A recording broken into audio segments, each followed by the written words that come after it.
your teams. It is Barner. It is Barner, and he's gone. The Beavers are the national champions. Brandon, a three-pointer out front. Hit it! Yes, he did! His take. Here's what I think. Matt Bagley. Matt Bagley. At least in my experience with bad hair, I think it can teach us about why Justin Herbert did what he did. As a kid, you go to the barber when your dad says, son, you need to go to the barber. My hair would get buzzed every couple of months. Finally, in college, on the advice of one of my cousins, just start over, point blank, and put some good product in it, and then grow your hair however you want. And I thought, wow, that's a really good idea. I'm 18, I got my whole life in front of me. Why not just see? And so winter break, my freshman year of college, I shaved my head bald. Talking local sports. The worst haircut I ever had came from an inspiration for change. I feel like Justin Herbert is pulling out of that same bag here. Southern Oregon Sports Talk with Matt Bagley. Presented by Medford BMW on 96.1 580 The Game. I'm going to kick off the show with a question for you. 541-630-4792. What makes a good rivalry in sports? Like, some rivalries are regional, and high school sports, I think, are the best example of this. When Medford plays Ashland, or Medford plays Roseburg, or Klamath Falls plays a town or a school from a town nearby. You catch my drift. There are these long-established rivalries, not just on the playing field, not just between the student-athletes or the coaches or their families, but between the entire towns themselves. Those are regional rivalries at their core. Two similar places that come from close places, but not quite that close, and so they fight each other. Some rivalries aren't regional, but they might be cultural. Yankees and Red Sox, I think, fits that bill, where you have a city like Boston that was founded as a part of a colony that was run by a religious order. The Pilgrims ran Massachusetts, and they were strict, right? The word Puritan comes from them. They were Puritans. They were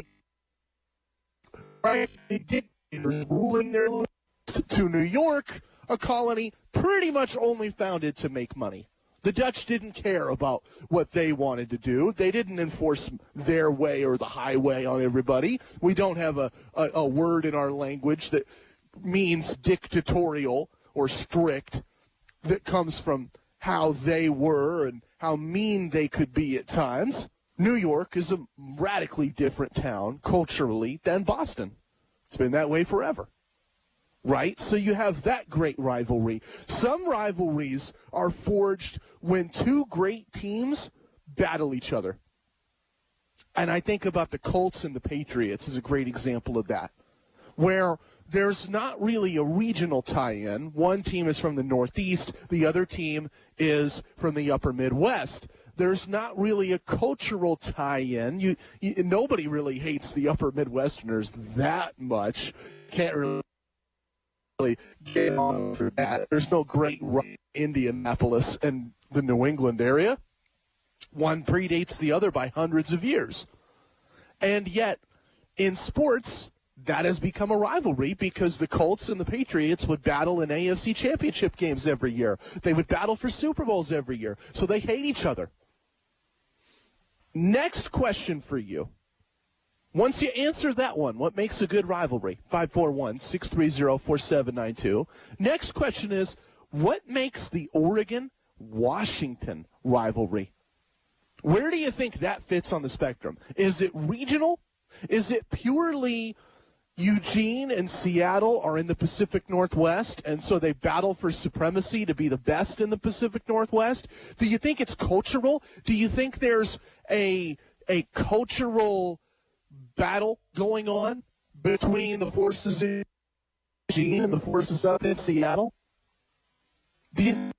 Apply today if you're looking for a job with an amazing company. Do you want to work for a company that understands how business is conducted and how to treat people right? One that recognizes how their employees directly impact their success. Well, at MasterBrand, we get it. At MasterBrand, you will experience a working environment and culture where all associates are respected and valued. You see, at MasterBrand, we believe our employees are our most important strength. And since you contribute directly to our success, MasterBrand will provide you with a starting wage of $18 per hour. You heard that right. At MasterBrand, your starting wage will be $18 per hour. On top of that, you will also receive an incredible benefits package that includes medical, dental, vision, life, and more. At MasterBrand, you'll receive paid time off to take care of the things that matter most, and we will support you and your family to stay healthy, physically, emotionally, and financially. Let's be successful together. Join an amazing team at MasterBrand. Apply today at masterbrand.com.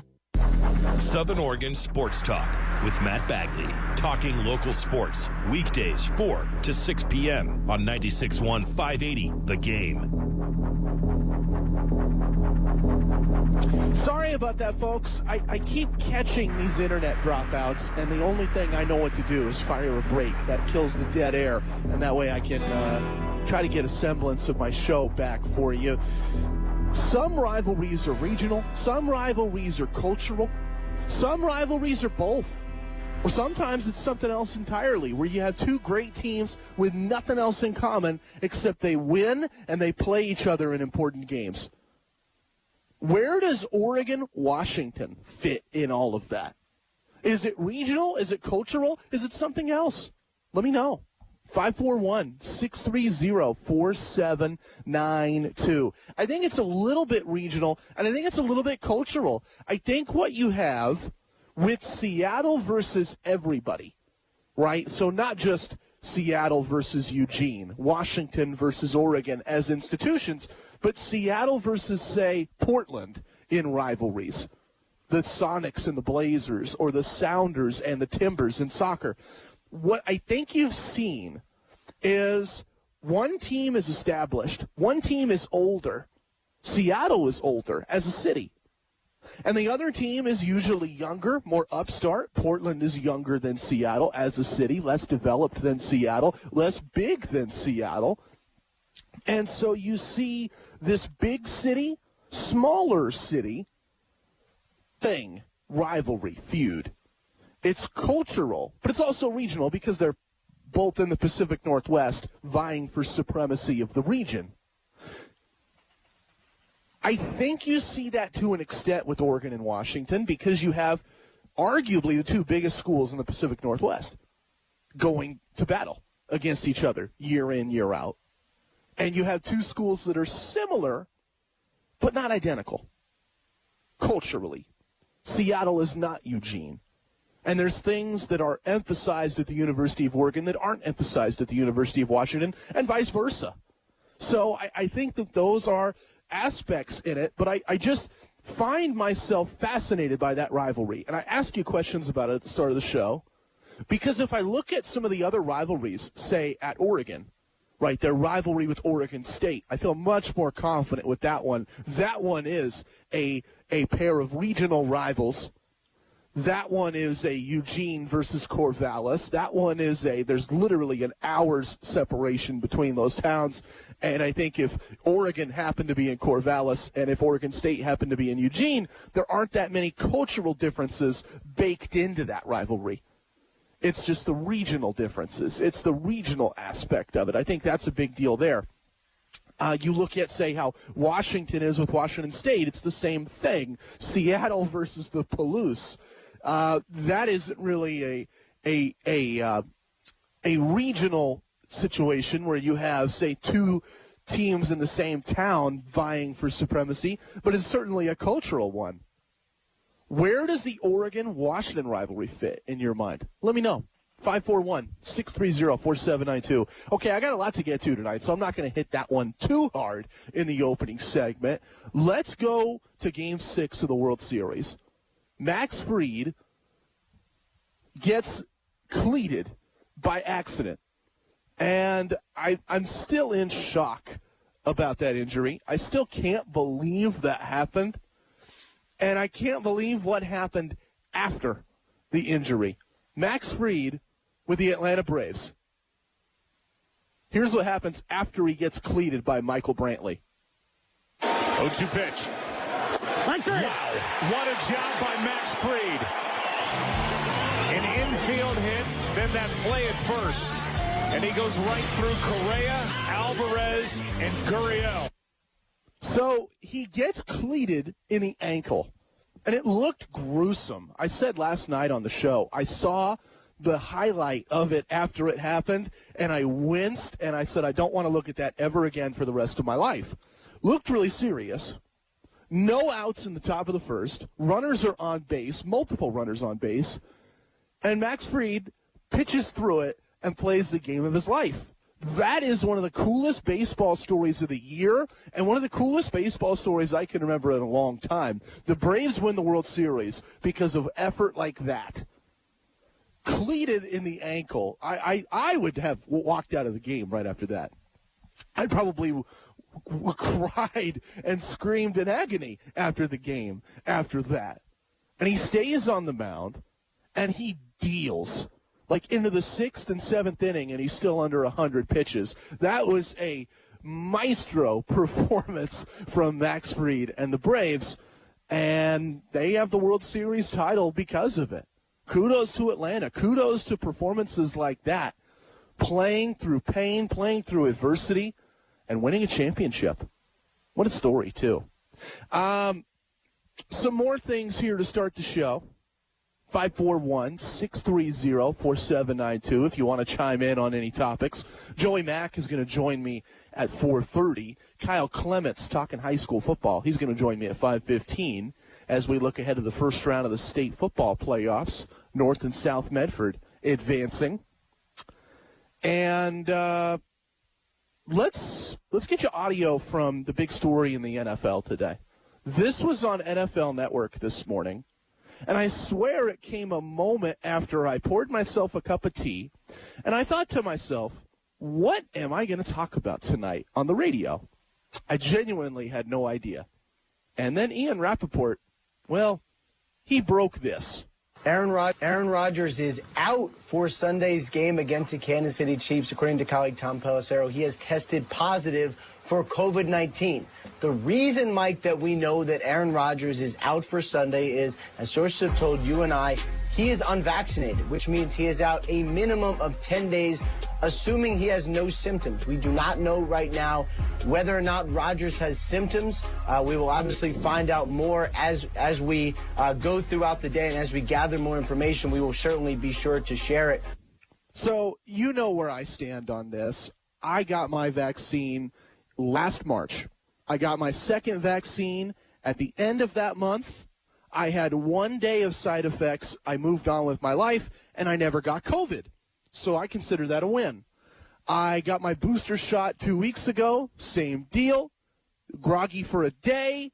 And then the rest of my life, I've been fine. No COVID. It works. It wins, right? I'm not going to focus on that this segment. I think that's just an obvious fact at this point, a year after these things have come out.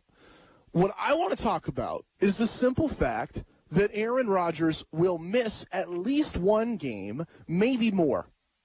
I think this is the moment for Jordan Love. This is a golden opportunity for him to prove the Packers right or prove the Packers wrong and justify him being picked in the first round of the NFL draft.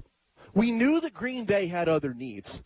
Defensive back and wide receiver, maybe get an extra lineman to keep Aaron Rodgers upright, maybe give him some help on the D-line to help force some turnovers, make those playoff games a little bit easier when you're going up against Kyle Shanahan's play calling or Tom Brady's execution of an offense. And they picked Jordan Love instead. Right or wrong, we'll find that answer out on Sunday. We'll find out if Jordan Love was worth it. And I think that's incredible. I think that's, in a year full of just wild, crazy stories in the NFL, unlike anything that I can remember in years, this is the top of the list for me. This is a quarterback that 6 months ago was holding out and unhappy and trying to force a way out of Green Bay, reportedly.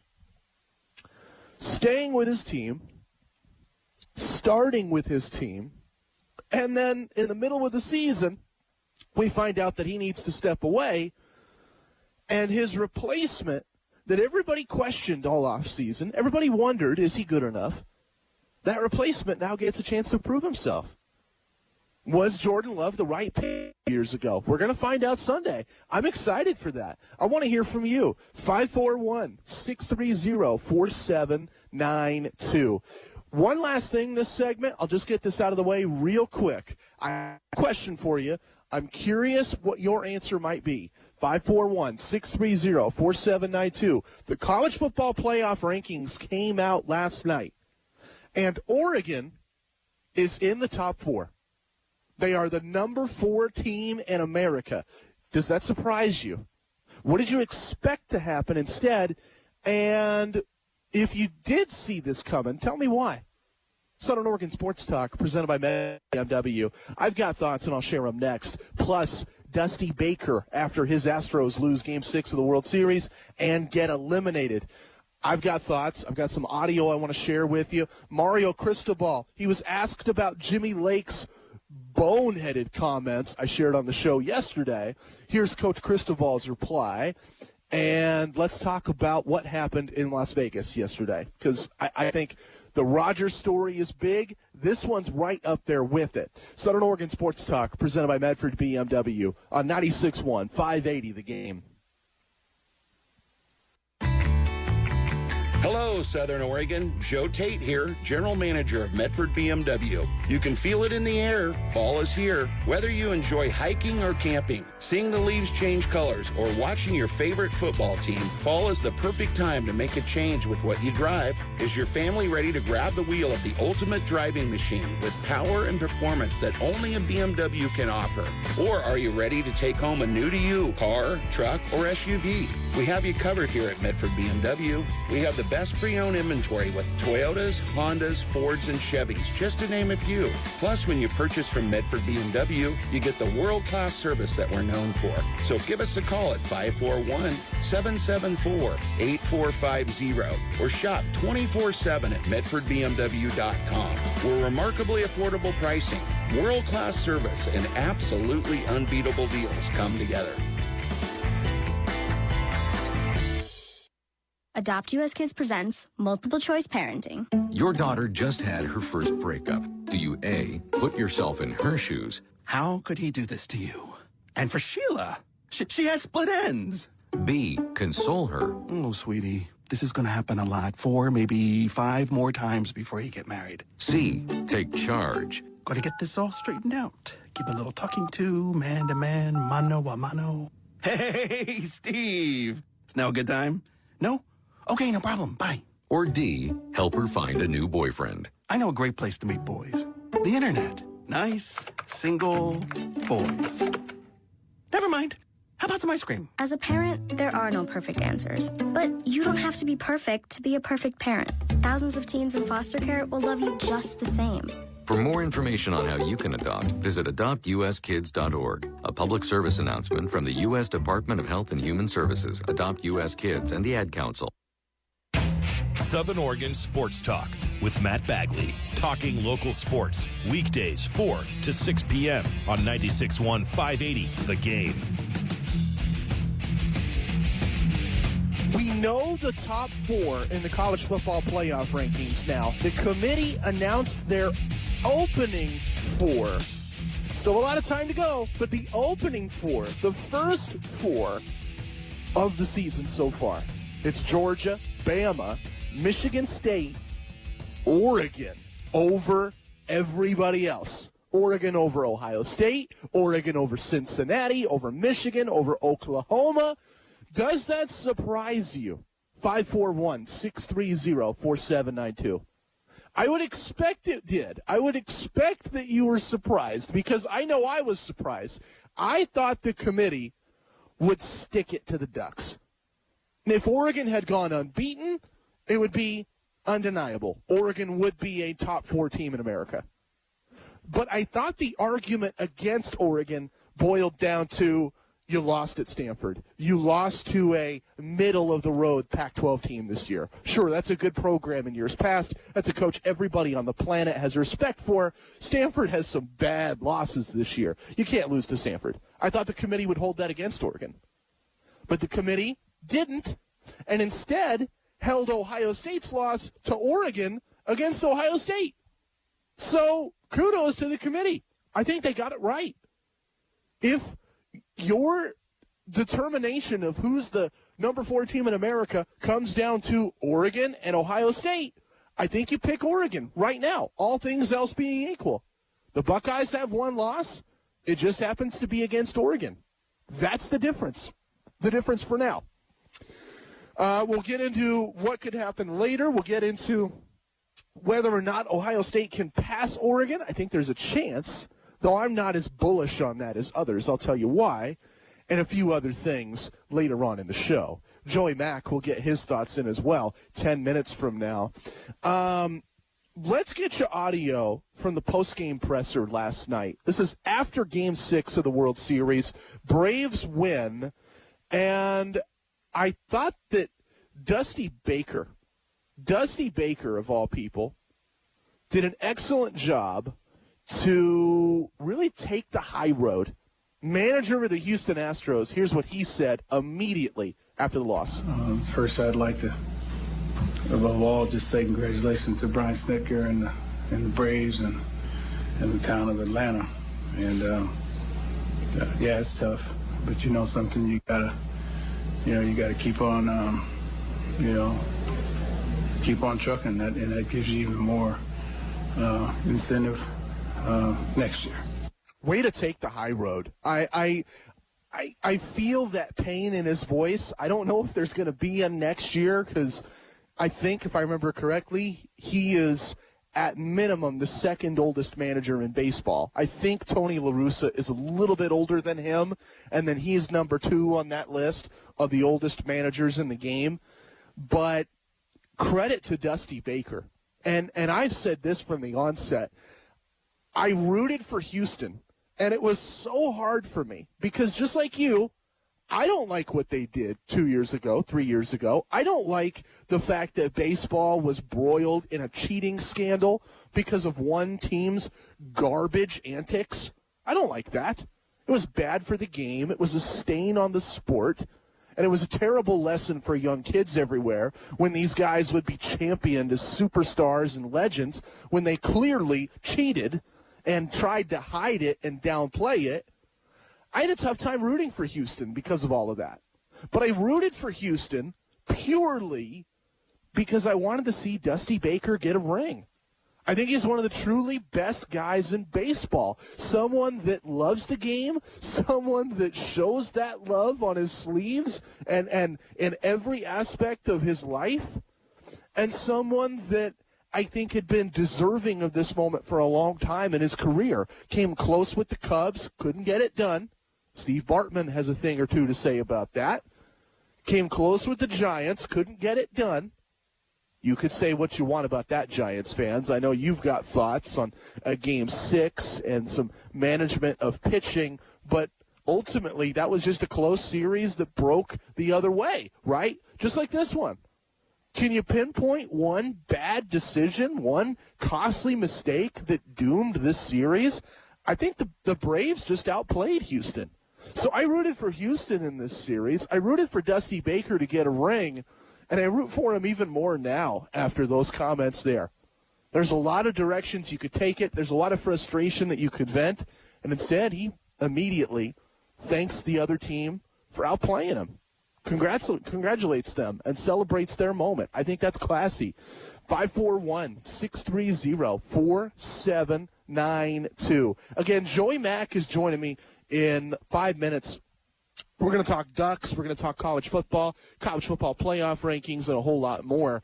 One more topic this segment. Let's go to Las Vegas.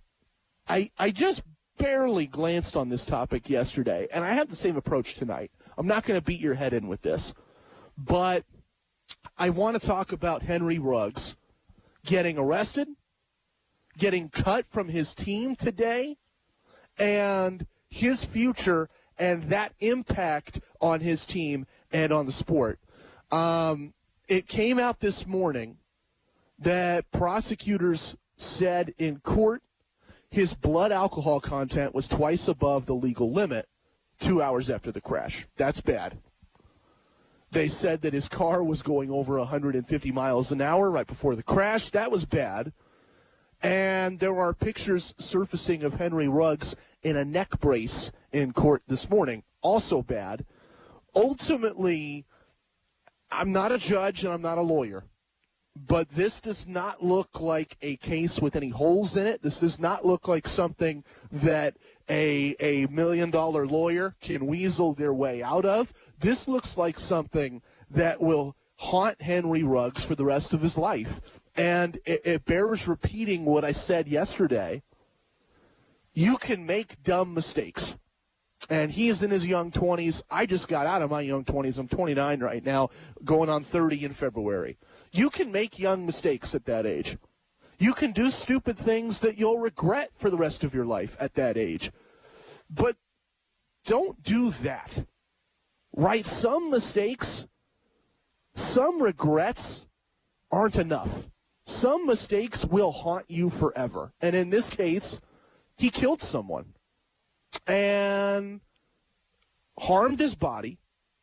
Even if he doesn't get incarcerated, which is very unlikely, even if he doesn't get incarcerated, he's probably never going to play on the football field again if you've read about what injuries he might have incurred. And then there's the fact that he probably will be incarcerated for a long time and never step on the playing field again, never get to spend days with his family again. He has a young daughter. He has a young wife. Now they're out of his life. And that's on Henry Ruggs. Don't do what he did. If you're ever out there drinking, if you're ever out there partying, having fun, late at night, don't drive. Don't pick up the keys. Just take a cab. Just walk home. Do whatever you got to do to not do what he did that night, because it ruined his life. It ruined the lives of several others. A family is ravaged with grief, and that's just the tip of the iceberg. He's never going to play again. 541-630-4792. Joey Mack joins me next. Sideline reporter for the Ducks, host of Duck Insider. Let's talk about those Ducks. Big win over Colorado.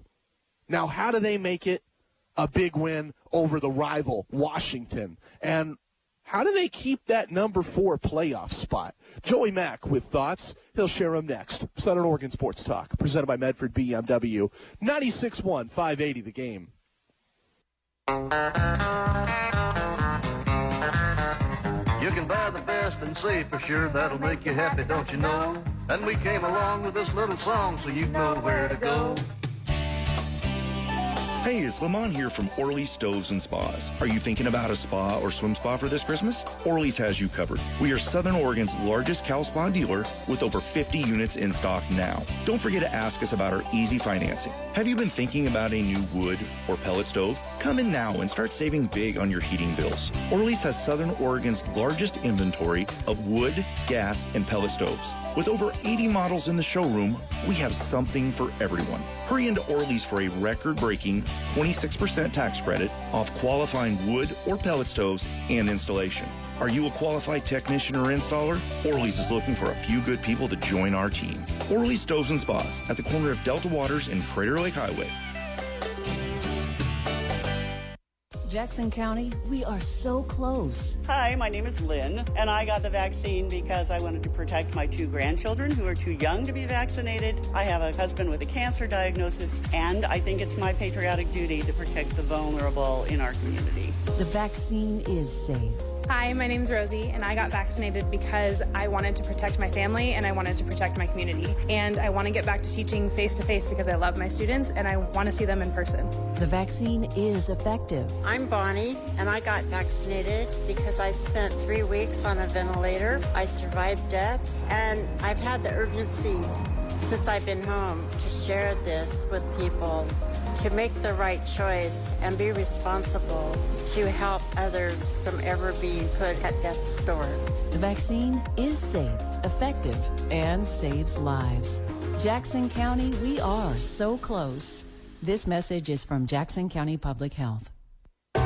Southern Oregon Sports Talk with Matt Bagley. Talking local sports. Weekdays 4 to 6 p.m. on 96.1 580 The Game.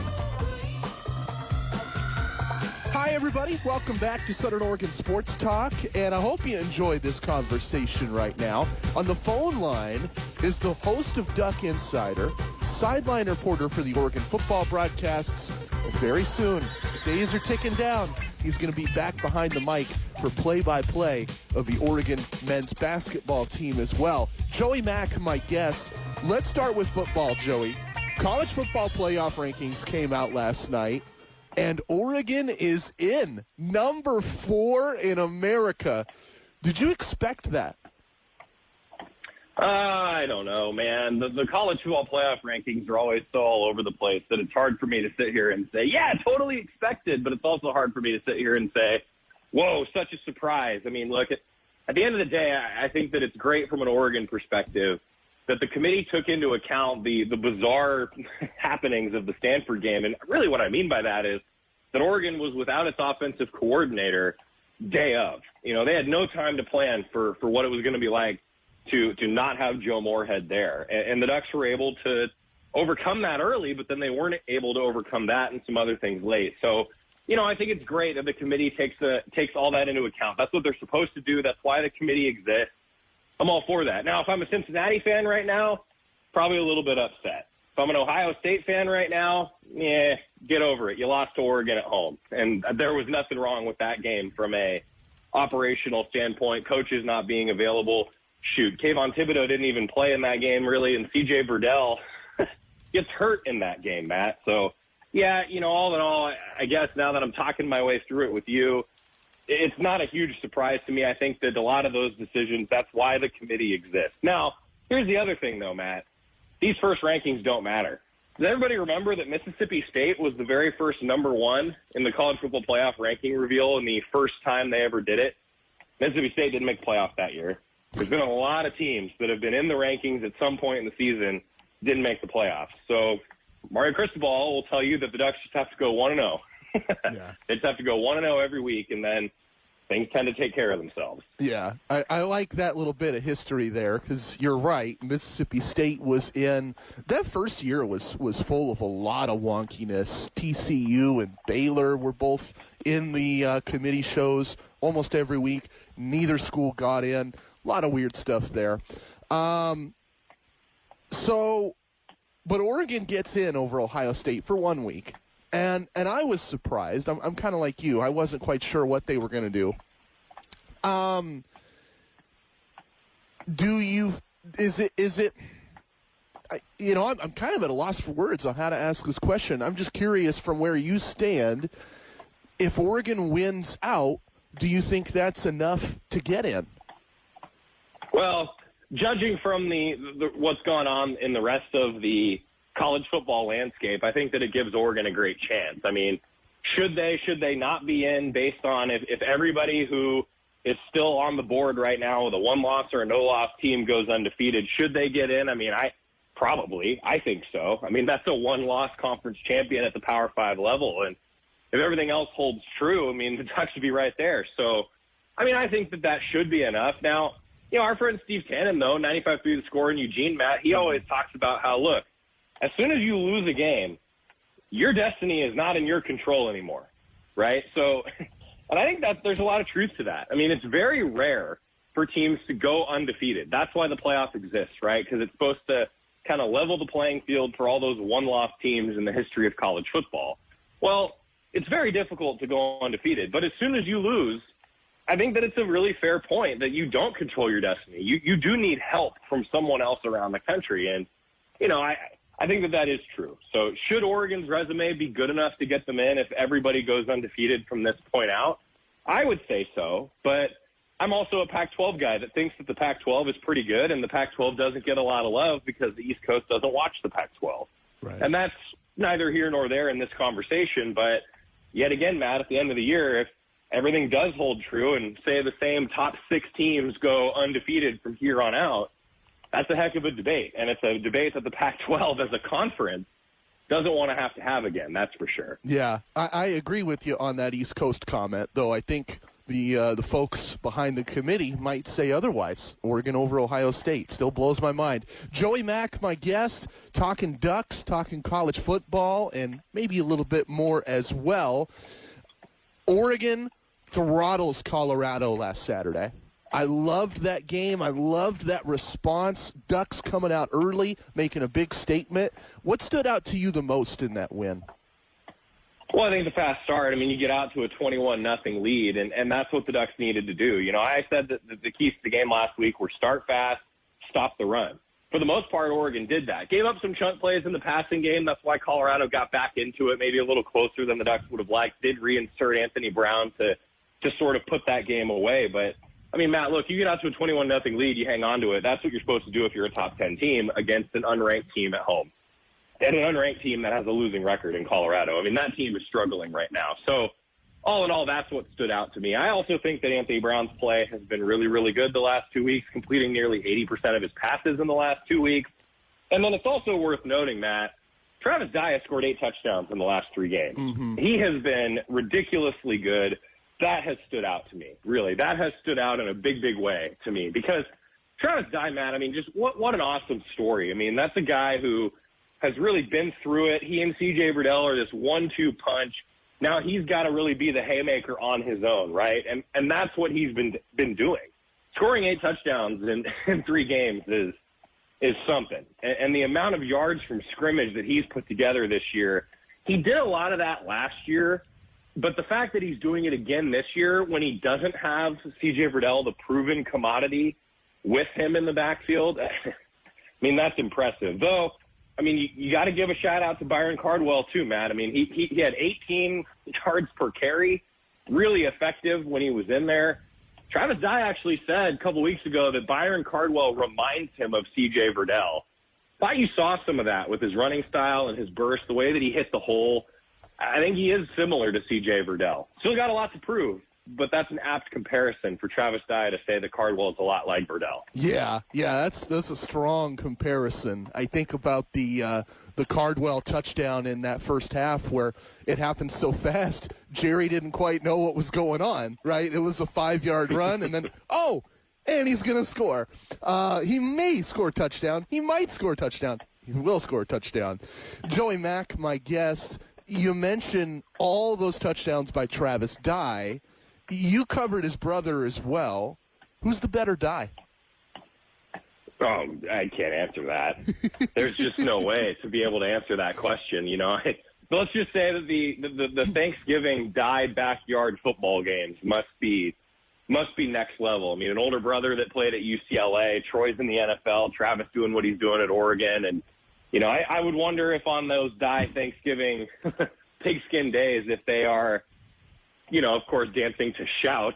I think that Troy is probably right now the better shout dancer, maybe a little more established. But sure, man, Travis, he sure did lead that shout this past week well. And, you know, I can't answer who's the better Dye. It's going to be a really sad is probably the best word. I mean, it's going to be a sad day when there's not a Dye on the roster anymore. Yeah, that's going to be the end of an era for Oregon football with that family. That's a special, special family. Yeah. You know, Troy Dye would always lead in shout and was such a vocal captain on the defense. I noticed you guys all talking on the broadcast Saturday about Travis doing the same thing with the offense. Have you seen him step up as a leader on that team, Joey? Well, yes, but I don't want to have this come off that's just this year, Matt. I think that Travis has done that over his career. It's been sort of a build to that point because he is such an articulate guy. He's such a respected guy in that locker room, and his play backs it up. I mean, it's tough to be a leader if you're not one of the better players on the field because performing in crunch time, giving your team confidence in those big moments, a lot of times that's what leadership does. And Travis Dye has done that a lot of different times over the course of his entire career, not just this year. So I think that over his career, he's really grown as a leader. I mean, and then on the field, Mario Cristobal said that he is as valuable of a player in the country with what he does for this Oregon organization. And that's saying something from Coach Cristobal. He doesn't just praise guys for no reason. That's not his style. Yeah. Talk about praise. Oregon, Washington, the Ducks have dominated that rivalry in our lifetimes. How do you feel heading into this game in Seattle? Well, I'm always excited when it's a rivalry game. I mean, I think that those are fun. It's what college football is all about. Now, I will say with all of the external noise for the Ducks with this college football playoff ranking and it's a rivalry week, you always wonder how a team's going to react to that. But that's why Coach Cristobal all season long is so big on that 1-0 mentality. You just got to go 1-0, go 1-0, go 1-0. So I'm not as concerned about that maybe as I could be if it was another team because Coach Cristobal is so big into that mentality. But anytime you go to Seattle, you always got to have your your alerts up, I guess, a little bit because, look, they being Washington know that this is a huge opportunity for them. It's a national ABC broadcast. It's the primetime game. There's probably going to be some extra national eyeballs on it because Oregon did make some headlines showing up in the top 4 in the first playoff ranking reveal. There's probably going to be a lot of people that are going to tune in that aren't Oregon or Washington or even Pac-12 fans, which is great. And that means that Washington knows that too, just like Oregon does. They want to perform well on the big stage. And here's why I think that they have a chance to be able to do that. They've got some dudes on defense. I mean, their defense has gotten better and better over the course of the year. Their offense has gotten healthier. Dylan Morris at quarterback, I think, looks much better now than he did 6 weeks ago for sure. So they've gotten better and better. Ultimately, though, if you have a defense that can keep Oregon's offense in check, which, by the way, is the top scoring offense in the Pac-12 right now, then I think you always have to wonder where things fall come fourth quarter time. And overall, I think that this is always a fun matchup. I think that Oregon is battle-tested in close games. I do think that there's benefits to Oregon playing in those close games because they've executed and won in those crunch time moments. All in all, I think this is going to be a great matchup, and it's another opportunity. Look, and that's what Coach Cristobal would want the team to be thinking too. It's another opportunity to show what Oregon is all about and take care of business on a national stage. Yeah. Joey Mack, my guest, he reports on the sidelines during Duck radio broadcasts over on 99.5 FM, 880 AM KCMX. And once basketball season starts, he'll have the play-by-play duties there. Last thing for you, Joey, on that rivalry, you went to Oregon, so I'm hoping you can help me answer this because I didn't go to Oregon, and I always kind of stood back as a neutral growing up. I rooted for the Ducks and the Beavers. Didn't quite understand why Oregon and Washington are rivals. Can you help me with that?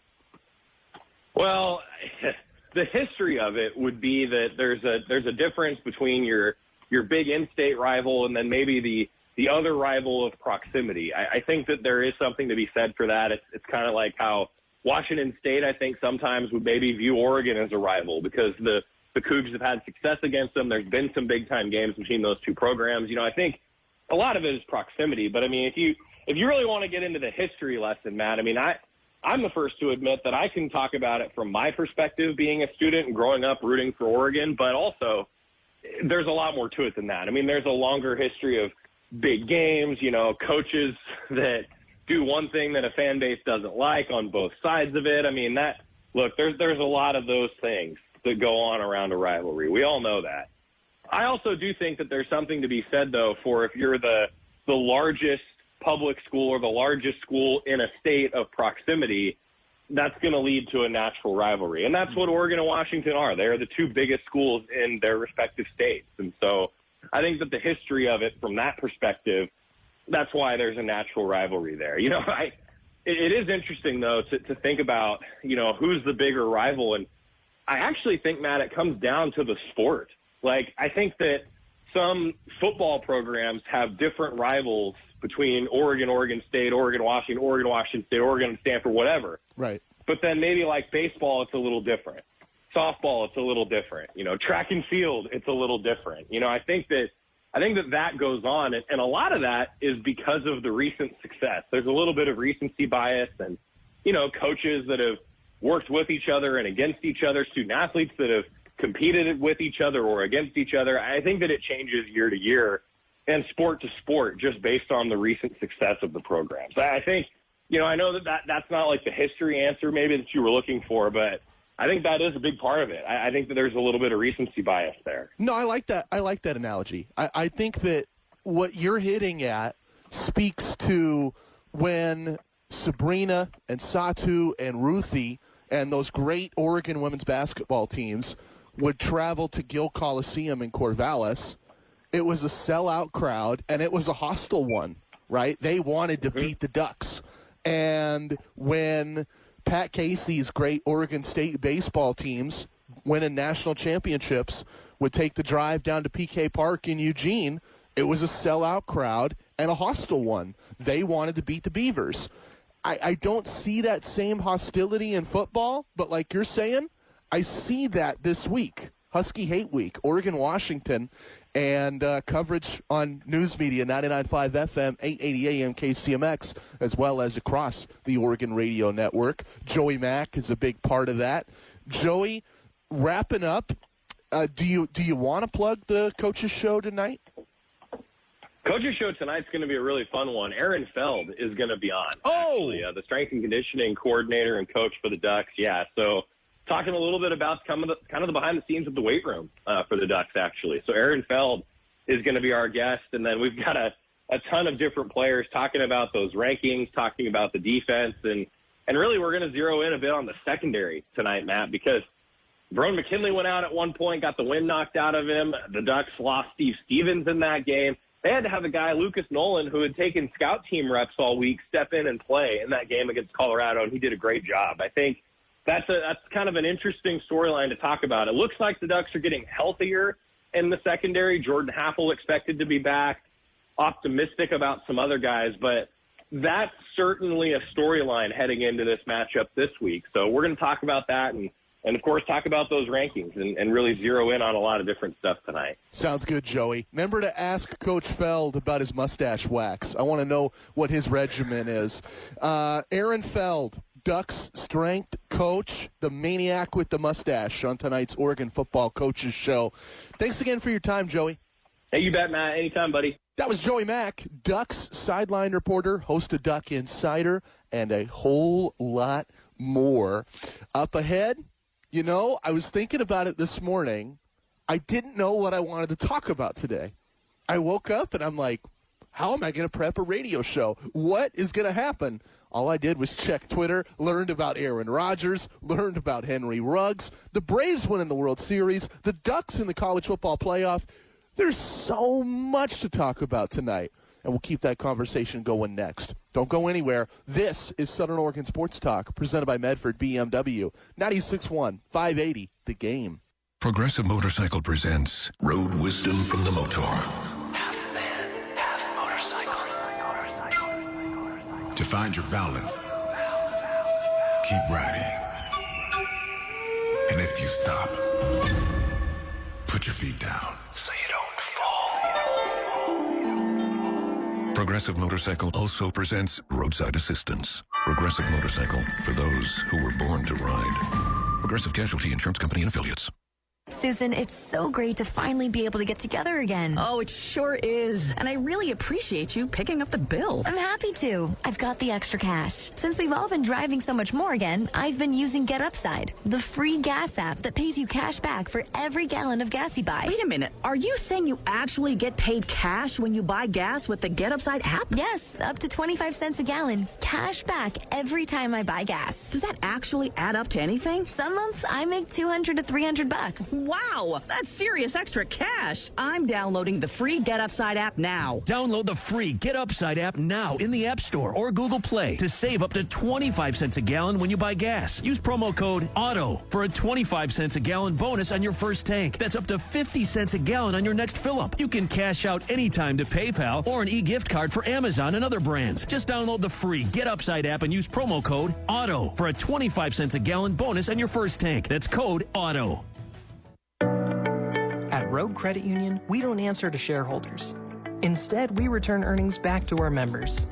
We know that we're stronger when we work together, and that's why we're invested here, living, giving, and supporting local. We're your friends and your neighbors. We know the needs of our communities. Being a part of Rogue means that our focus is on our members, and when you prosper, we prosper. See the credit union difference and how being a part of something smaller can have a bigger impact.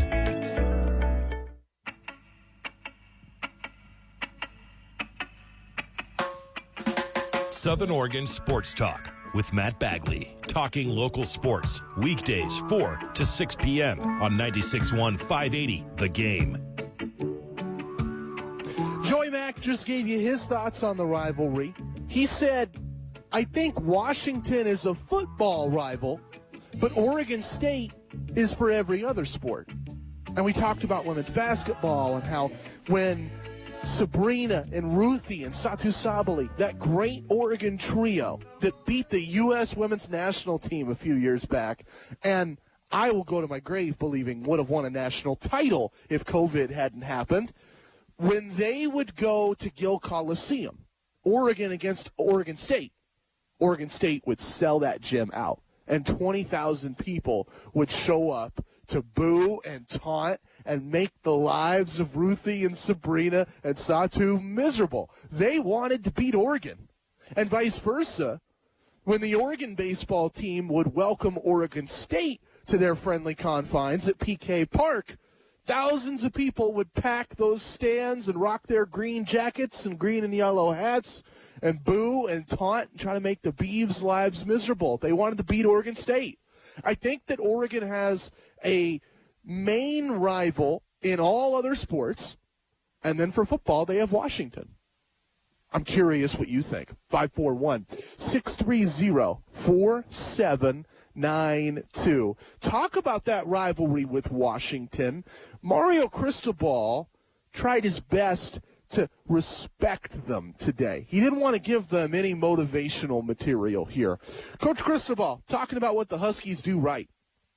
Well, I mean, we have some similarities in the defensive stuff we do and some of the teams that we have played.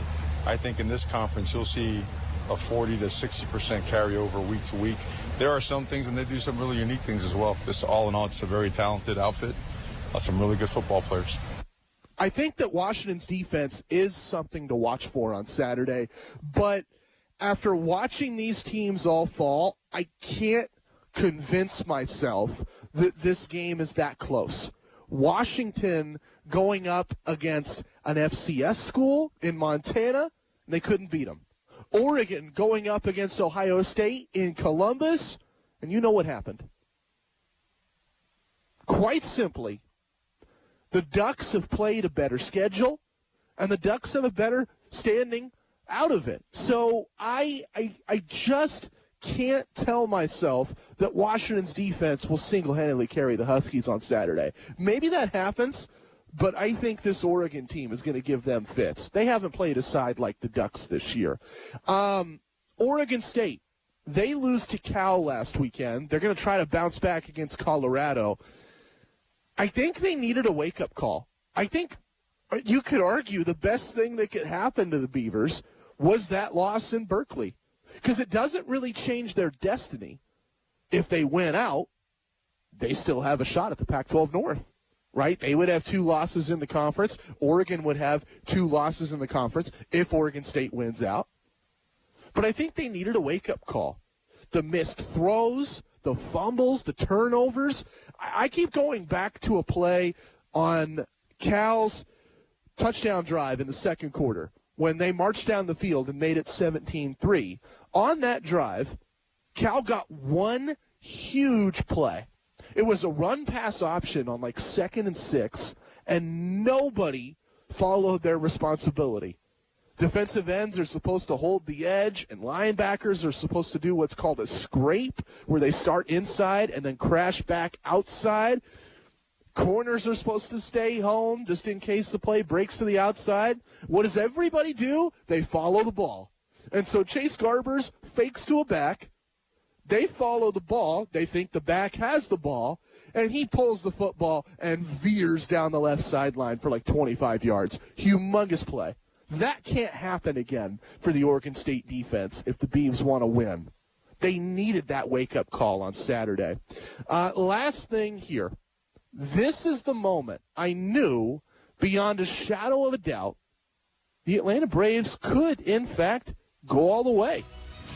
Jorge Soler loved this play on Game 6 of the World Series. Here's the call. High fly ball to left and goodbye. Braves win the World Series. We'll break it down next right here.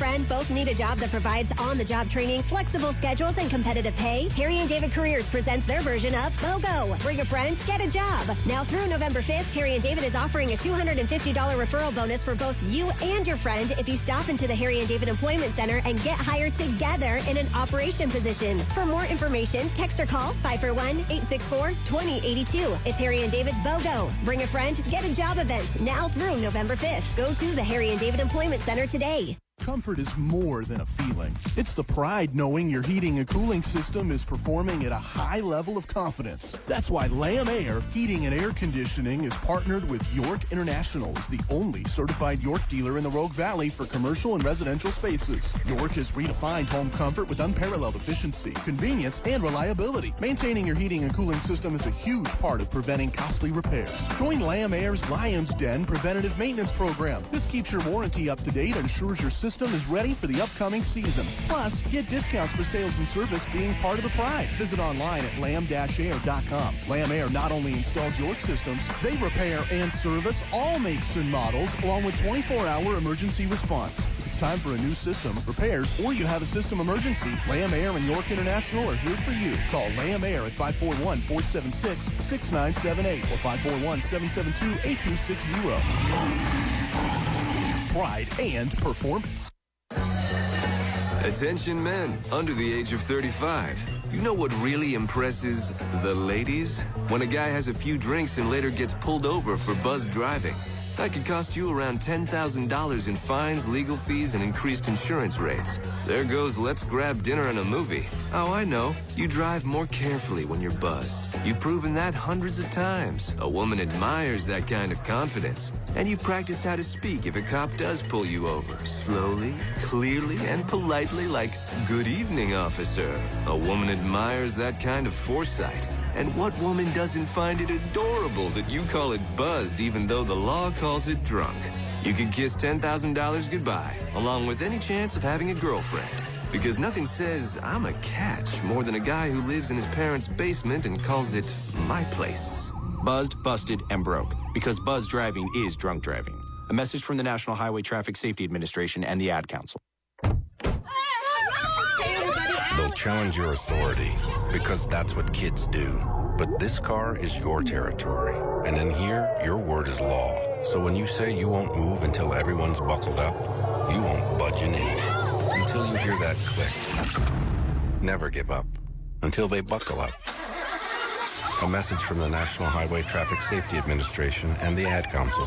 For more information, visit safercar.gov/kidsbuckleup.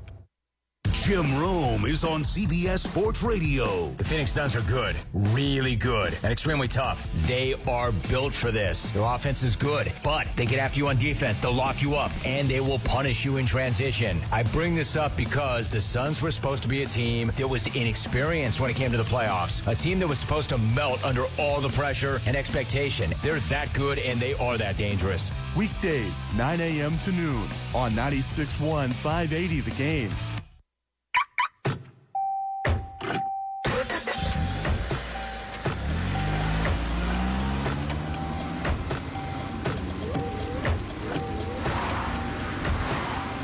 Driving has a rhythm all its own. Don't wreck it with a text. Before you get behind the wheel, silence your phone. Or better yet, designate a texter. For more text-free driving tips, visit stoptextstoprex.org. Brought to you by the Ad Council and the National Highway Traffic Safety Administration. Home for the Beavers. Stevie races front court, shoots for three for the win. He hits it! The Beavers win! He hits it! KTMT 580 AM and K241CA 96.1 FM Ashland. Your teams. Hell! It is Barner! It is Barner! And he's gone! The Beavers are the national champions! Brandon, a three-pointer out front. Hit it! Yes, he did! His take. Here's what I think. Matt Bagley. I love covering high school football. And I remember one year in particular, I was covering a North Medford team that had a cheat code. They didn't have the best defense, didn't have the best passing game, but they were a competitive team. And it's because they had a cheat code, a human cheat code. They had a kid who was 6'6", 250 pounds, and fast. Cheat code. Talking local sports. I'm reminded of that young man after seeing what I saw from Seattle last night. When 20 seconds left, Russell Wilson just says, screw it. We got a guy that's bigger, faster, and better than everybody else.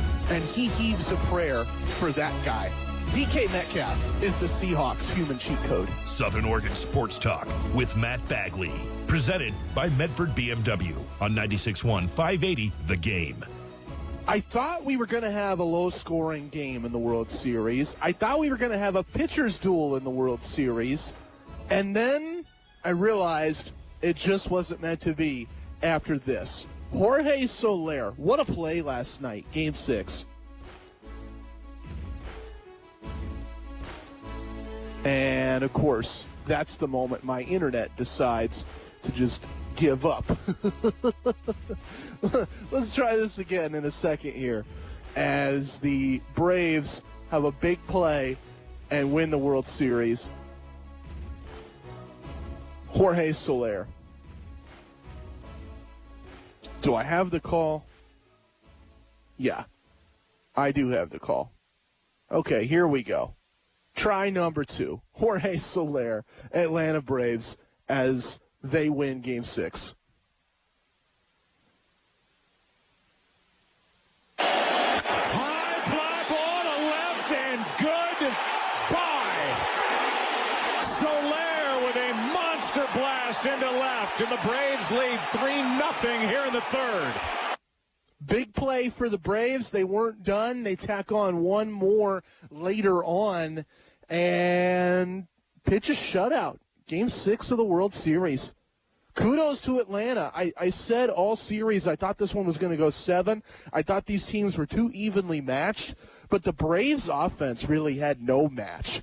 They just lit up Houston every night in this series, not only getting yard, but having guys on base when you do it, getting big home runs, 3-run homers, grand slams, night after night after night. Eventually, it was just overpowering. And I think they win the series because of it. Those bats won them the title. Plus, there's that performance from Max Fried I talked about earlier. He gets cleated in the ankle. He could have walked out of the game. He could have said, hey, I got injured. I can't throw anymore. And he stays in for what, another 7 innings? And they were shutout innings, and he threw under 100 pitches. It was a dominant performance, and the game of his life, the moment of his life. They earned it, and they're World Series champions. Let's move on to some other topics here. Aaron Rodgers will not play Sunday versus the Kansas City Chiefs. And there are a lot of things I could say about it. I'm just going to say this. I had friends of mine. Let's take a trip back in the time machine here. I vividly remember talking to one of my coworkers. No, it wasn't one of my coworkers. It was one of my old coworkers that I don't work with anymore, who had said to me in January of 2020, right after the vaccines came out, they said, I'm going to wait. And they told me about how they had friends that were cops and how the cops were in front of us, the common man, in the line for these vaccines. And the cops were hearing about side effects, and they didn't want to take part. They were going to wait. I understood their hesitance then. And I was like, you know what? It's January of 2020. This thing is brand new. If you want to wait, fine. I'm not going to wait, but you can. That was a year ago. A year later, I think you need a better reason than just hearsay from a buddy or a neighbor. Kyrie Irving thinks the earth is flat, and so he doesn't trust anything any authority will offer him because he thinks they're hiding a global conspiracy. Nick Rolovich is right there with him. He thinks there's some sort of monkey virus in every shot and that Bill Gates has a patent on everything, so he's not going to touch it.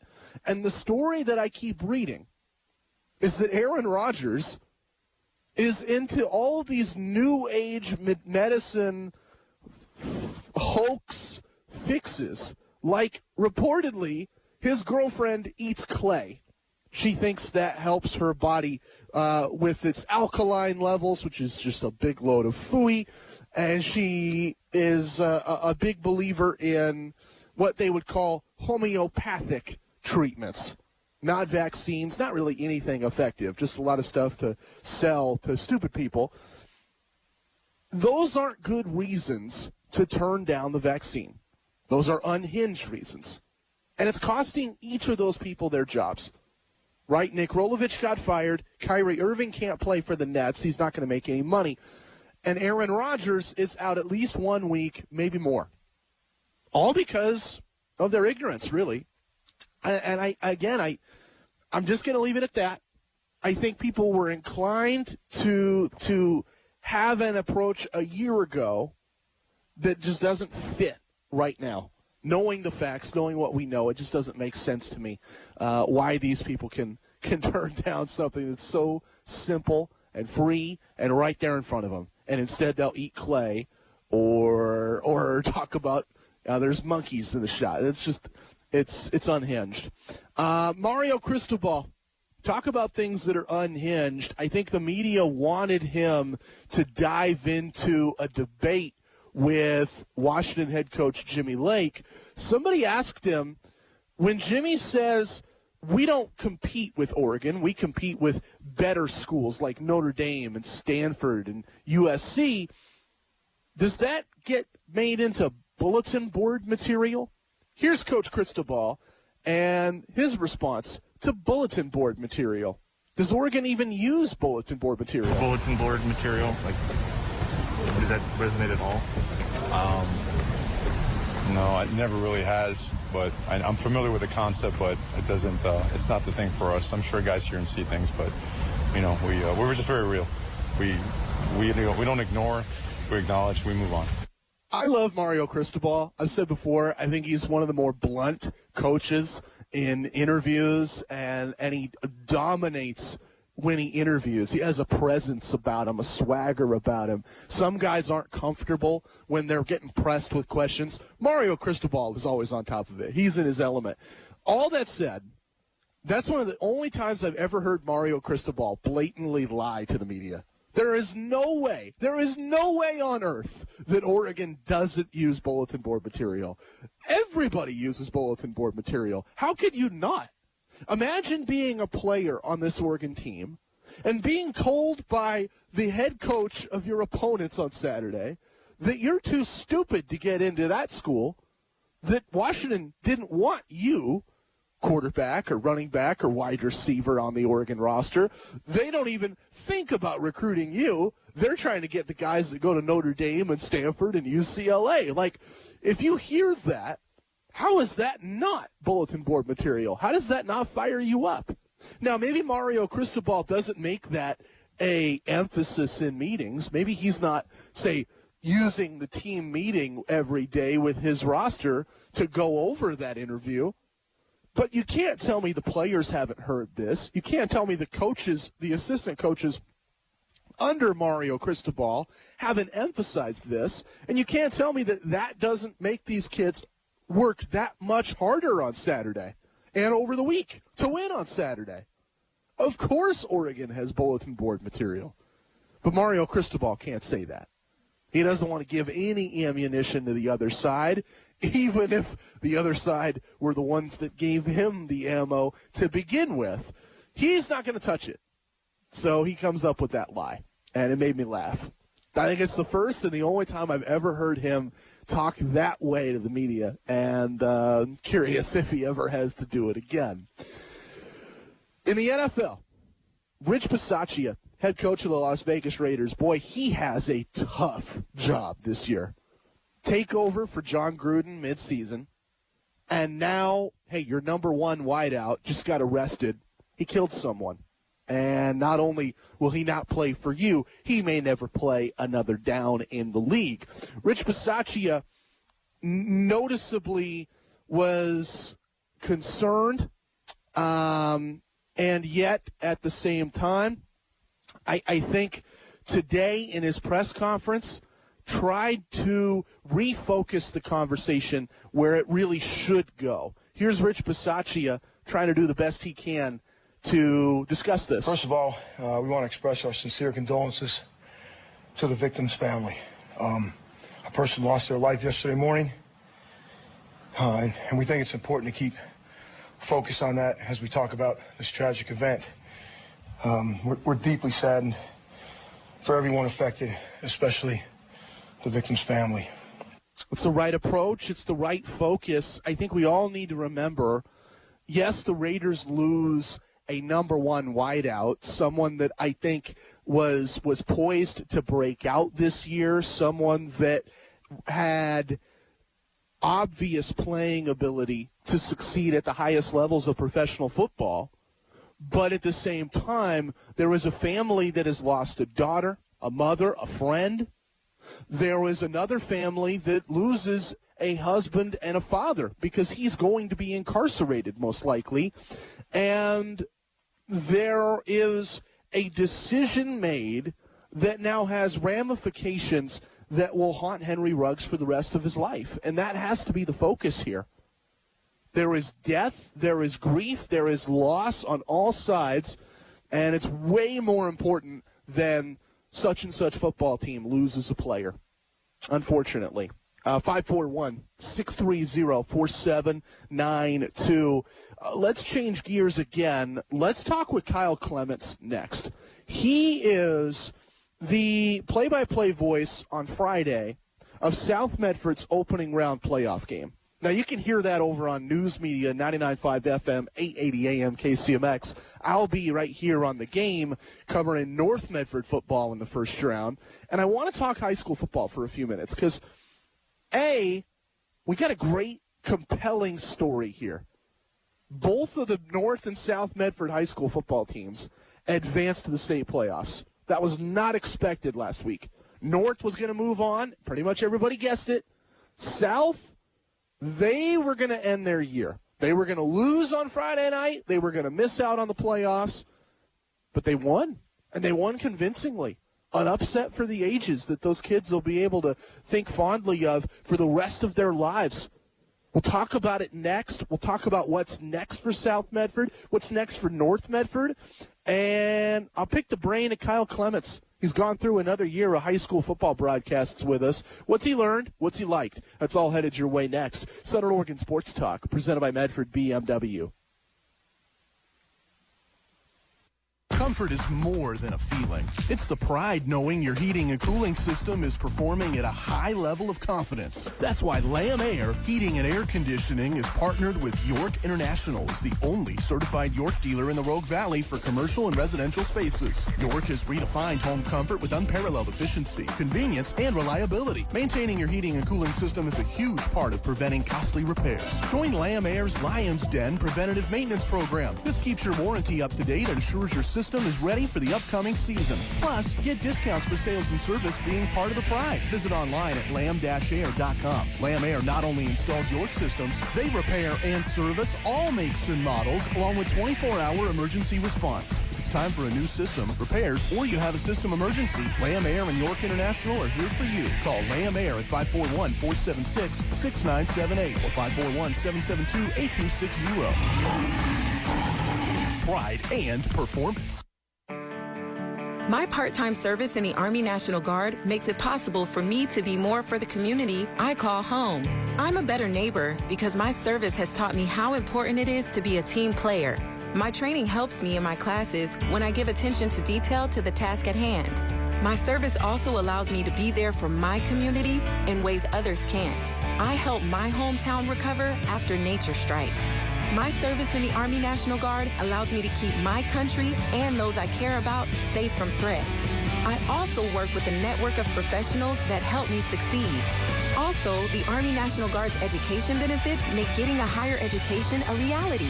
Being an Army National Guard soldier makes living and serving in my community more rewarding every day.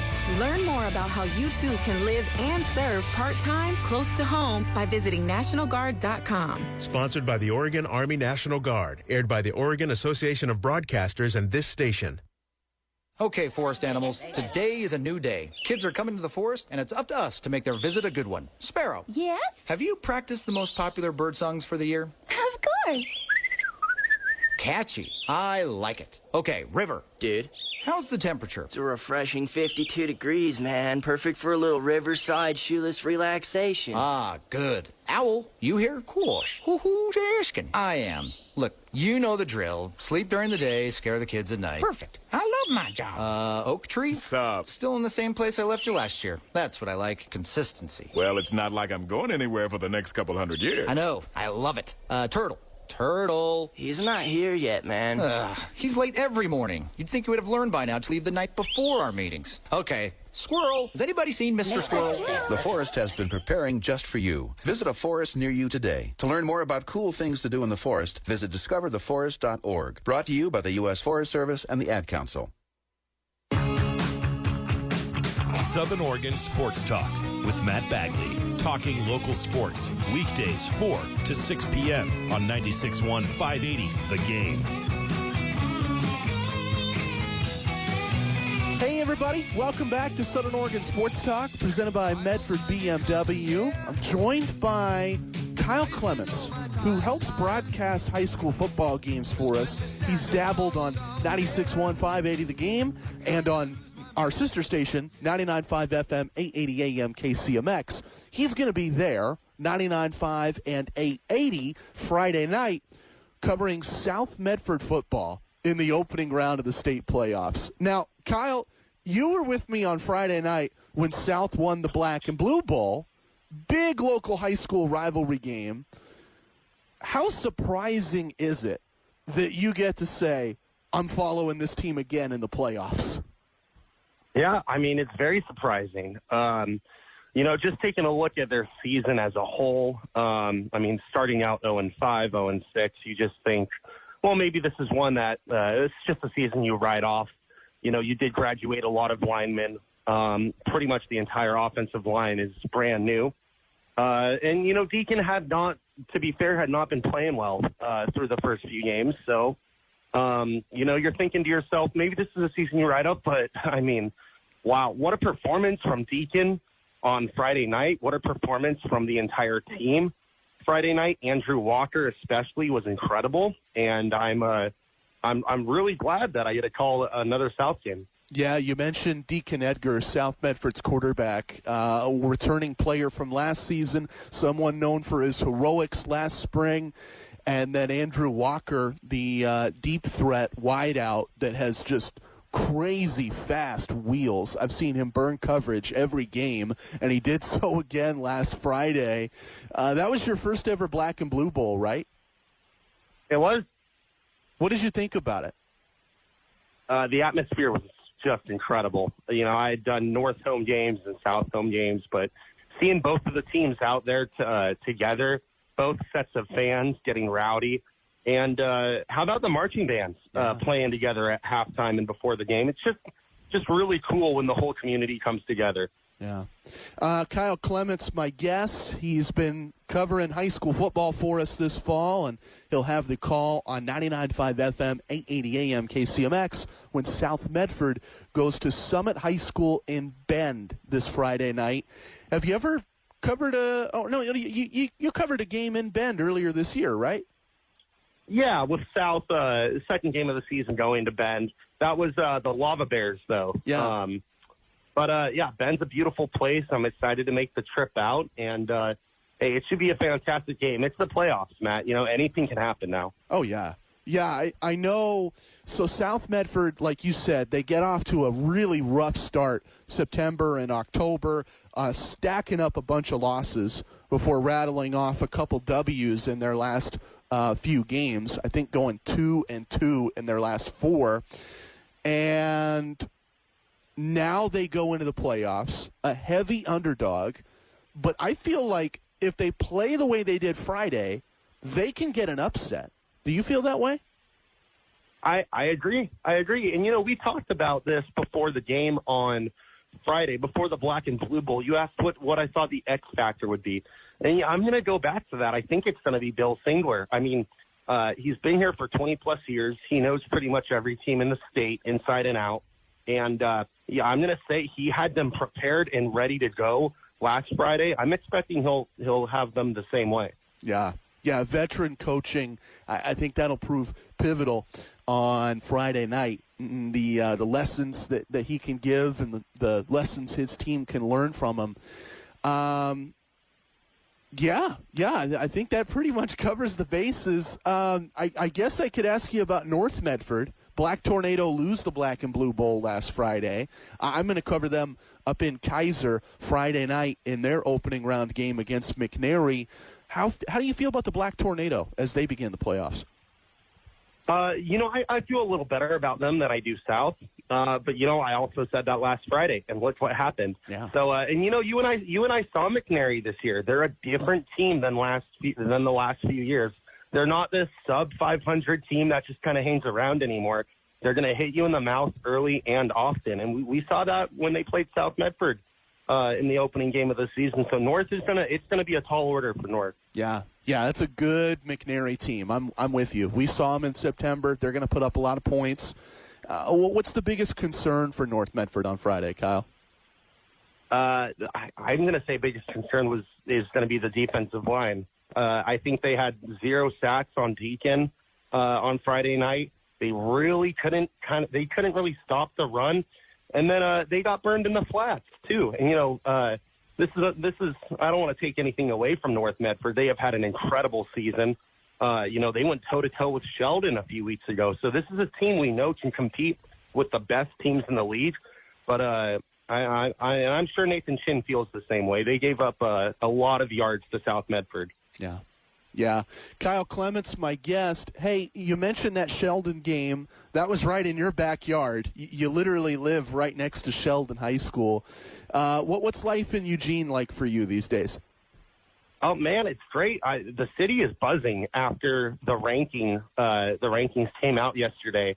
I went to the grocery store last night. Everyone's wearing Ducks gear. You're overhearing people talk about it. People are pumped up. Yeah, I can imagine, man. That's one of my favorite things about being in Eugene is people are obsessed about the Ducks up there. It's a way of life. It is. Yeah.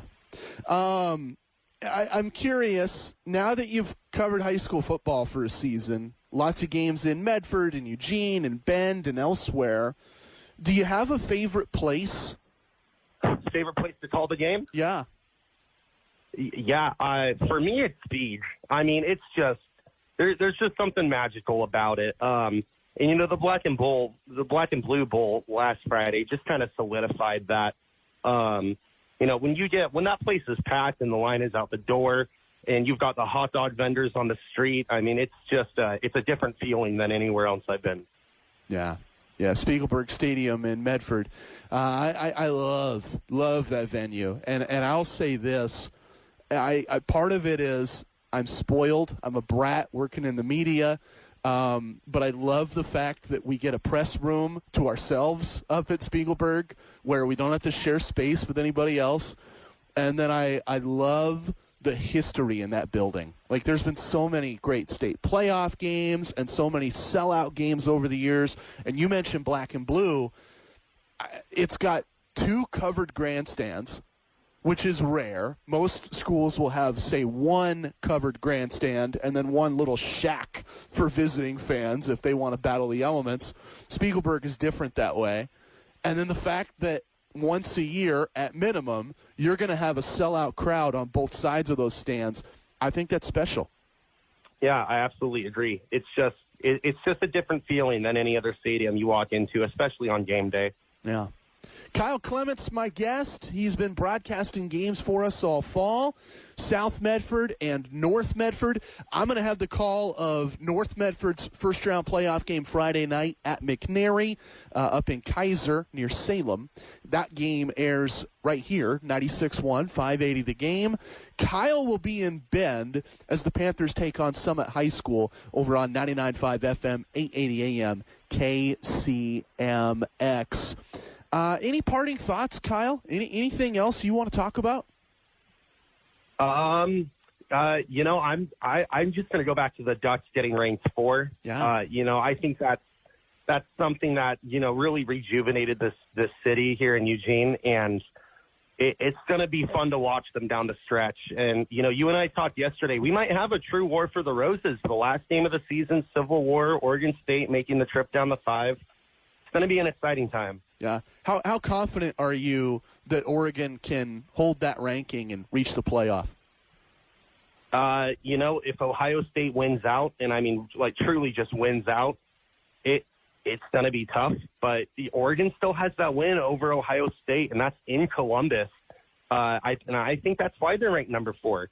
Cincinnati had their win over Notre Dame at Notre Dame. Yes, that's a strong win, but that's not comparable to winning at the Horseshoe in Columbus. So if Oregon wins out, they take care of what they need to take care of, then I think we're going to see them playing some football in January. Yeah. Hey, one last thing before I let you go. I forgot to ask you this. You went to SOU's homecoming game last Saturday. How was that? I did.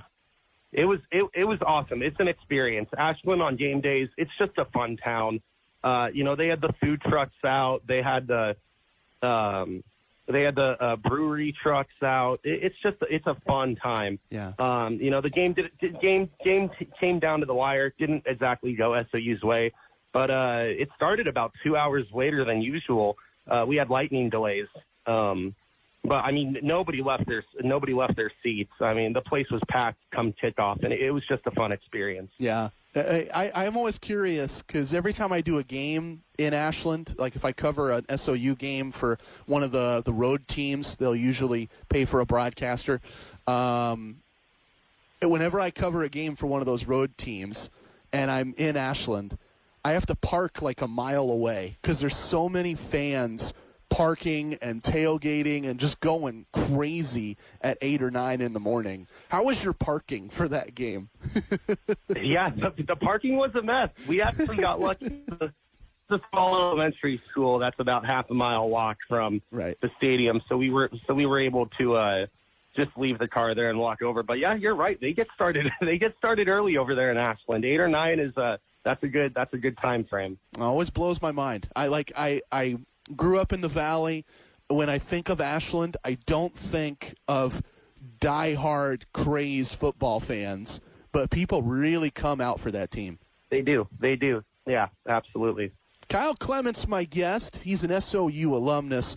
He's also a high school football broadcaster for us, and he'll be on the call Friday when South Medford plays Summit in the opening round of the state playoffs. That coverage on News Media 99.5 FM, 880 AM, KCMX, and an audio stream online, KCMXAM.com. Kyle, thank you for your time today, my friend, and good luck Friday night. Hey, yeah, Friday night's going to be one to watch. I'll go ahead and give my prediction now, if you don't mind. Sure. I'm going to say South pulls off the upset. Whoa! They're going to take the momentum from the Black and Blue Bowl.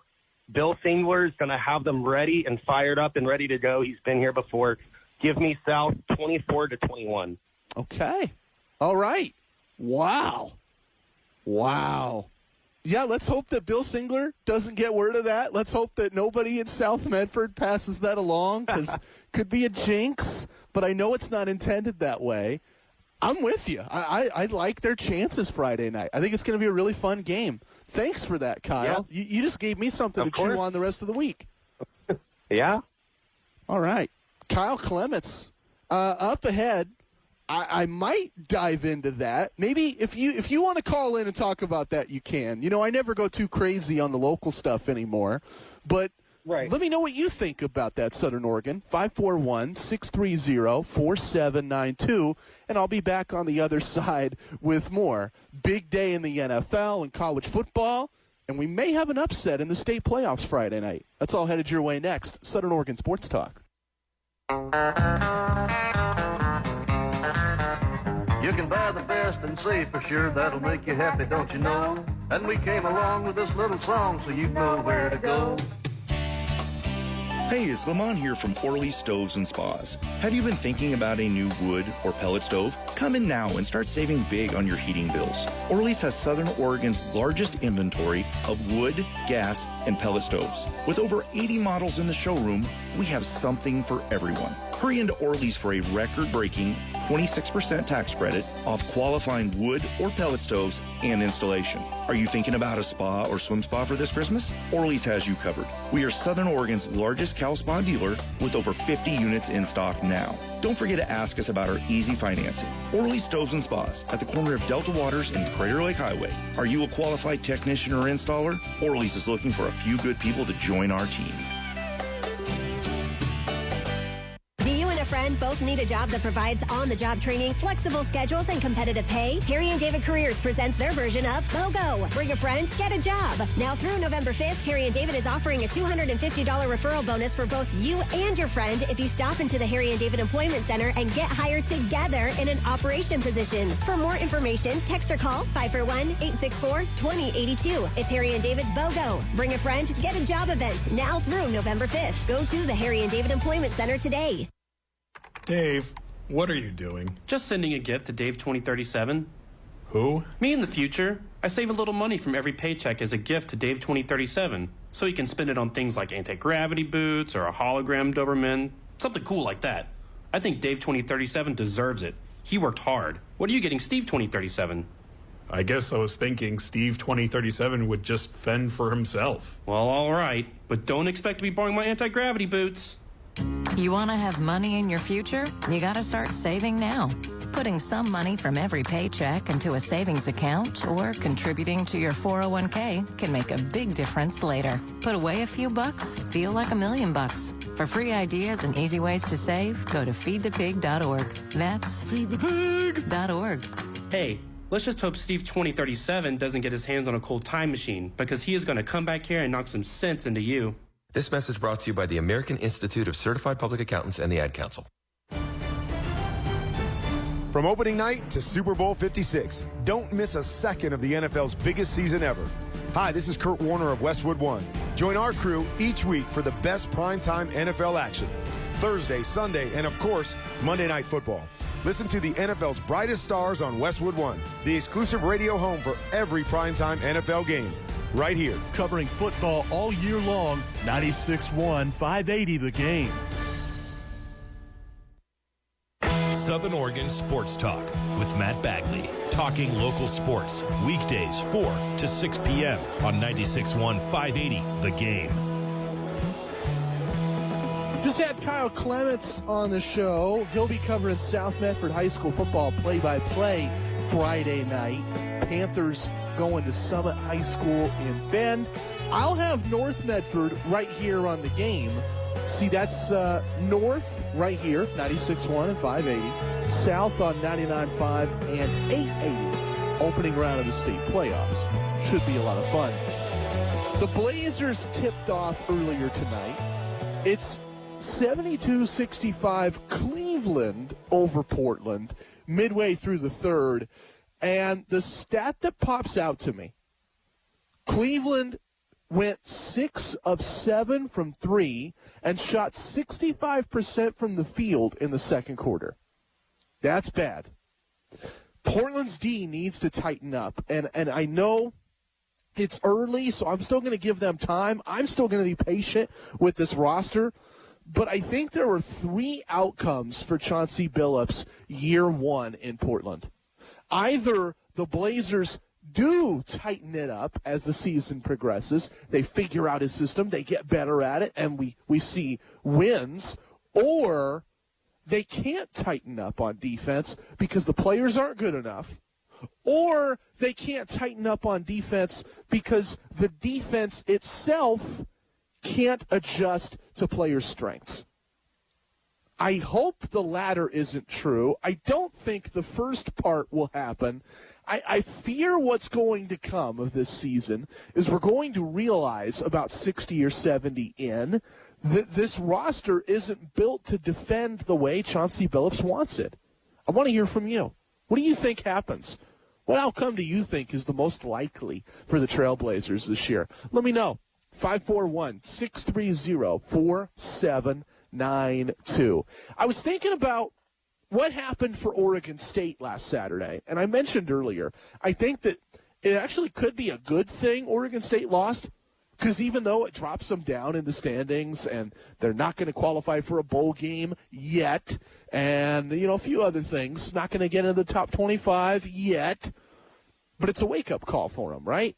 The other silver lining I think you could take from that game is that long-term, maybe that loss keeps Jonathan Smith in Corvallis. Think about it this way. If you're a USC, you know you need a head coach. And you're going to reach out to James Franklin. You're going to reach out to Mario Cristobal. You're going to poke some feelers around in the NFL. Maybe Mike Tomlin, or I don't know if you go after a Jack Del Rio, who has USC ties, or a Jeff Fisher, who has USC ties. But my point is, USC is going to cast a wide net. And some of those names in that net will want out of that net. They're going to say no. Mario Cristobal is not leaving Eugene. James Franklin won't leave Penn State for just anybody. He's going to have a whole bunch of suitors, I think. If USC has a shot at him, so does everybody else, right? So LSU is going to want their bid, and the offers are going to pour in for him. Let's say some of the big names turn that job down. USC then will turn around and see what else is out there. Do you really want to hire Jeff Fisher? Or do you really want to hire Jack Del Rio? Or do you want to check and see if Jonathan Smith would leave Corvallis? I'm not saying he would. I think he'll stay. I think being an alum of Oregon State, as Jonathan Smith is, the allure of winning in Corvallis is too strong. You're going to want to win there. You're going to want to get them to greater heights before you even think about leaving, and especially not for another job in that conference. But the fact that Jonathan Smith keeps winning at Oregon State just makes that pressure that much more difficult, because it means that there will be jobs that he gets offered for, right? If Washington lets go of Jimmy Lake, maybe they tell Jonathan Smith, you were a great coordinator for us. You got us to the playoff back in the day. Here's a blank check. Fill it out and move to Seattle. Maybe Michigan lets go of Jim Harbaugh, and they take that approach. Or USC. The fact that Jonathan Smith isn't tearing up the Pac-12 this year, and that Oregon State will likely clinch a bowl game bid and potentially match up with Oregon in a Pac-12 North deciding game at the end of the month, that's great. But the fact that Oregon State isn't unbeaten or tearing through the top 25 and number one story in college football, I think it actually kind of works to their advantage. There's going to be offers for Jonathan Smith. There's going to be things that may entice him to leave Corvallis. But if he doesn't win right away, those offers won't come yet. So it could be a good thing that you lose that game in Berkeley. Braves, no losses for Atlanta. Game 6 of the World Series. They end the series. This play was a big reason why, and a great story. Dansby Swanson, big home run, broke this game wide open. Brings it, and it goes! Swanson touches one off. 5-0 Atlanta here in the fifth. After the Soler homer, I thought they could win this. After the Swanson homer made it 5-0, I knew they would win this. The Braves just knocked Houston out last night. Great pitching, great defense, double plays in nearly every early inning. And those home runs broke the game wide open. kudos to the Atlanta Braves. I don't think they were the best regular season team. The Giants clearly could say that. The Dodgers were right on their heels. But in the postseason, baseball was different. And we've talked about it for years. Defense matters more. Pitching matters more. Your bullpen matters. Your managerial decisions matter. Your lineup, your changes of your staff as the night goes on. All of that has to come in play. Every pitch, every moment. The intensity ramped up to 11. All those decisions come under scrutiny. And the fact that the Braves were able to wave those storms, I think, is a testament to what they built this year and a much-deserved title for them in the city of Atlanta. So kudos to the Braves winning the World Series. Let's talk about some other things here. I had Joey Mack on the show last segment, or not last segment, but last hour. And we talked about what defines the Oregon-Washington rivalry. And that's something that I have to admit I'm not an expert on. I grew up in Oregon, and I grew up watching Oregon football, but I wasn't a diehard Oregon fan. In fact, in my words earlier, I told Joey I was always more of a neutral. When the Ducks did well, I was happy for them. When the Beavs did well, I was happy for them. I rooted for both schools, and I know I'm not alone in that. I know there are people that say, hey, I root for Oregon and Oregon State. I definitely fit that bill. So I never quite understood the hatred that Duck fan has for Husky fan, the rivalry that Oregon has for Washington. Joey Mack said it was regional, and I'm curious what you think about that. His argument is that Oregon is the biggest football program in the state, and that Washington is the biggest football program in their state, and those are neighboring states, so they battle each other. Is it that simple?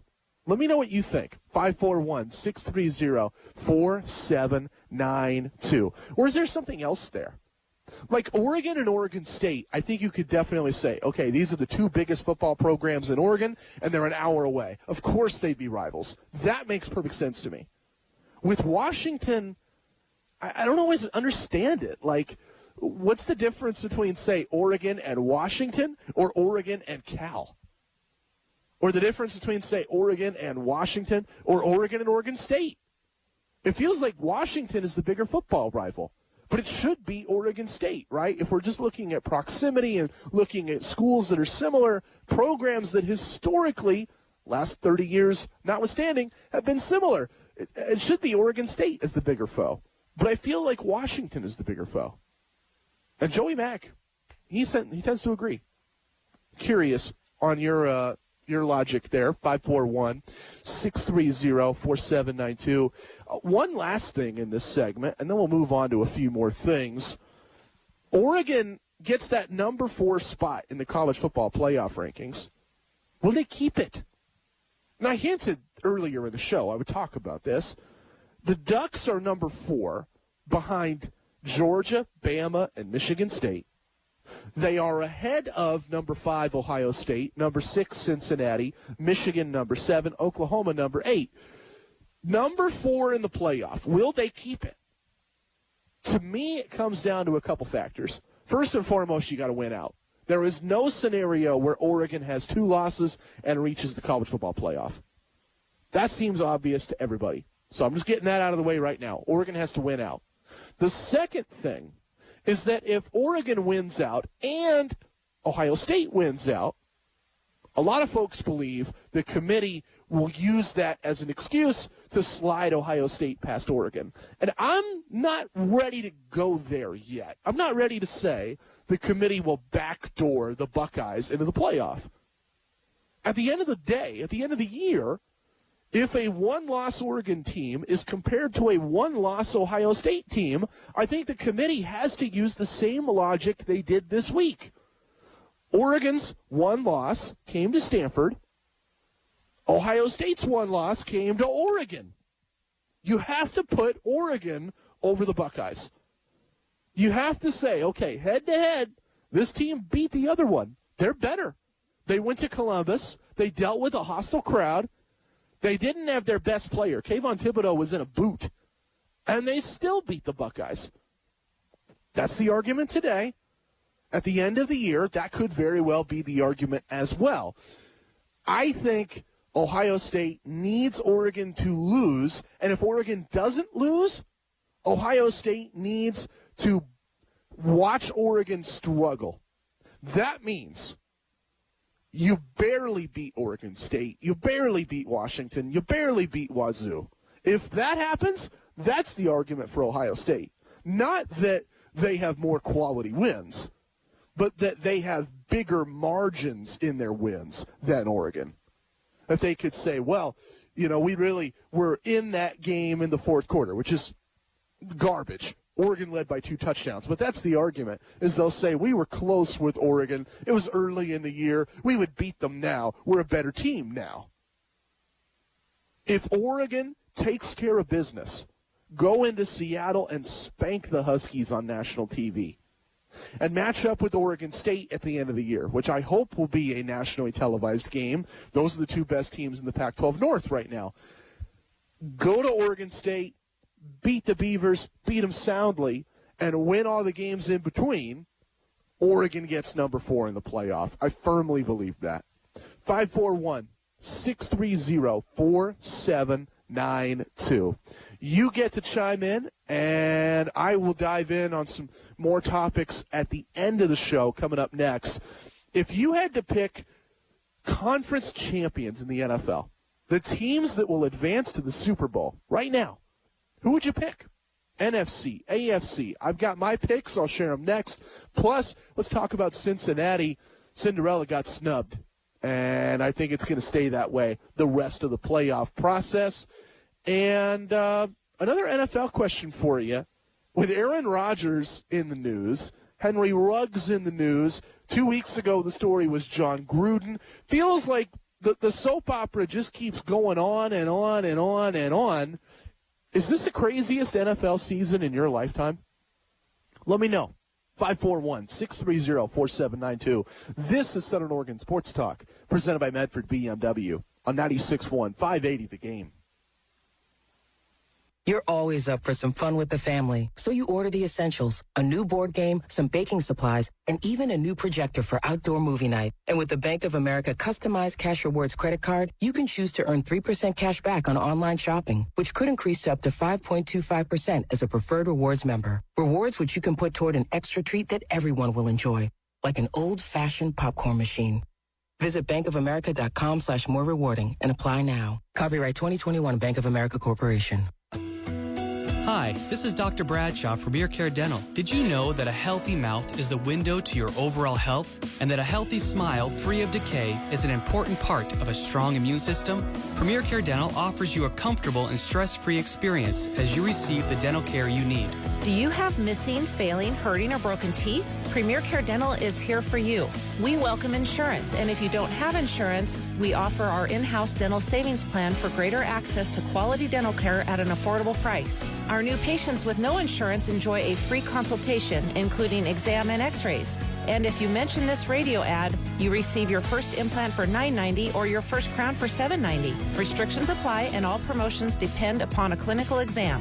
Premier Care Dental is located in Ashland, Medford, Grants Pass, and Klamath Falls. Call us today at 541-708-0600. Visit premiercaredental.com.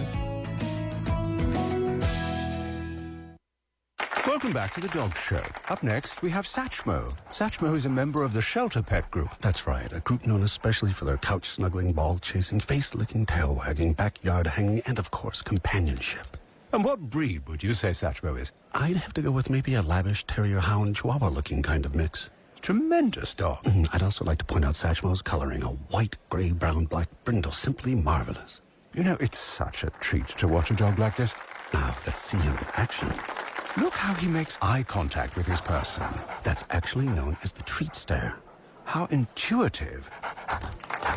And now he appears to be excitedly turning in circles. Ah, the happy dance, so common with this group.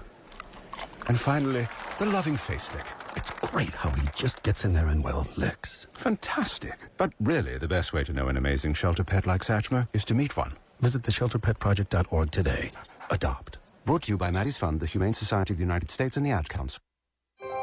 More than 7.7 million American teenagers participate in high school sports every year, including about 101,000 here in Oregon.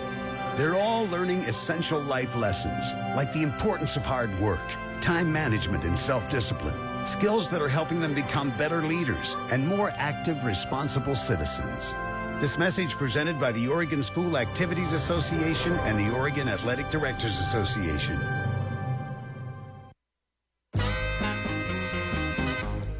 Southern Oregon Sports Talk with Matt Bagley. Talking local sports, weekdays 4 to 6 p.m. on 96.1 580 The Game.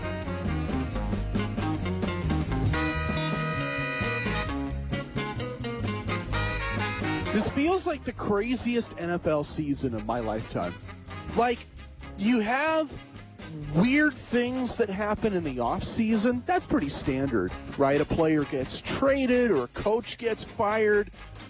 But to have big trades, like Von Miller leaving Denver, to have a coach losing his job in the middle of the season, like what happened to John Gruden, to have a player potentially wind up in prison, what happened to Henry Ruggs, and another player like Aaron Rodgers, a franchise player, now out of the lineup for Lord knows how long.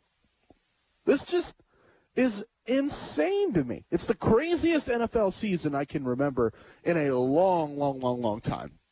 Am I alone in thinking that way? Let me know where you are on all that. 541-630-4792. I think part of it is just the world we live in right now in 2021. It is just kind of crazy times. It's felt that way for 5 or 6 years now, because the world just keeps spinning in a very dramatic way. But I also think part of it is, just football's in a weird place. Players are more individual now than ever before, and social media captures that more than ever before. And we're at this conflux where players are just acting crazier and getting caught doing it. It's the craziest NFL season I can ever remember. When's the last time that a coach had to leave mid-season on a good team? When's the last time that same team then turned around and lost their number one wide receiver for something that didn't happen on a football field? And I think it's deserved. When's the last time that the defending NFC North champions, or a team that, we'll put it this way, a team that has been to back-to-back conference title games, loses their quarterback midseason? Craziest NFL year in a long time. If you had to pick a conference champion right now, who is it? Like, that's a fun question to me, because I look at the AFC, and I see one team that has the most points scored and the least points allowed. So on paper, that's that number one team. That's that champion. It's the Buffalo Bills. But do you trust Buffalo deep in the playoffs? Like we all know, as Atlanta celebrates a World Series right now, playoffs in every sport don't come down to who has the most talent or who scored the most points in the regular season. They come down to who has the best matchups. The Braves lineup was just too powerful for everybody in the World Series, and everybody in the NLCS couldn't stop it. Best matchups. I like Buffalo as the AFC champ right now, but I think if they match up with Baltimore in that deciding game, the Ravens have the edge. They can run the ball on the Buffalo Bills. Now, as for the NFC, that's a little easier for me. Sure, Tampa Bay doesn't have a unblemished record. They just lost to Jameis Winston and Trevor Siemian on Sunday. But that's still a 6-2 football team.